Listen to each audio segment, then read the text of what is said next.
صلى الله عليه وسلم. جينا مهنيين ومباركين في عرس الأخ والصديق عبد اللطيف هائل علي العبدلي بمناسبة زفاف الميمون، ونقول له ألف ألف ألف مليون مبروك لك يا عريس،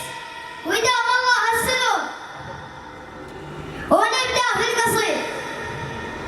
العبدلي يقول: يا بلبل السعد قد حل أنسي وفرحي عن كل الجزيرة، في فرح ضلع قلبي والشقيق المبجل، في فرح ضلع قلبي والشقيق المبجل، عبد اللطيف ذيب العشيرة،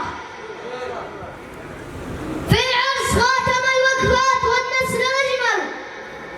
العبدلي ولد هايل روحي خطيرة، في عرس خاتم الوقفات والنسل الأجمل، العبدلي ولد هايل روحي خطيرة،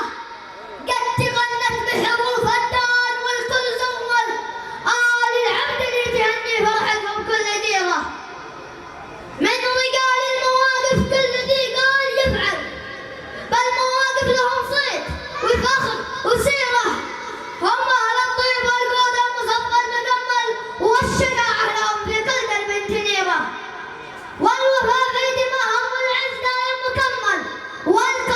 والكرم طبعهم بالطيب تسمع زهيرة، والعدا من سنة ضرق انتسابهم ينشل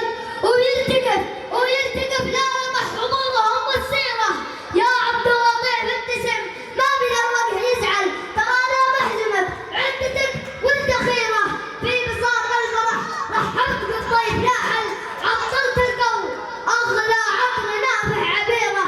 دامك انت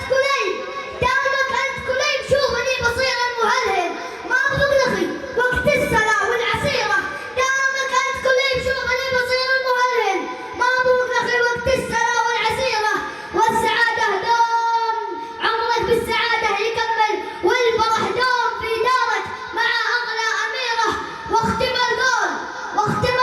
والصوت ارتفع كانه يسهل،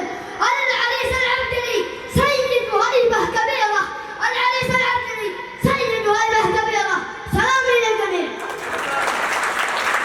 ما شاء الله، صفقة يستاهل والله يستاهل.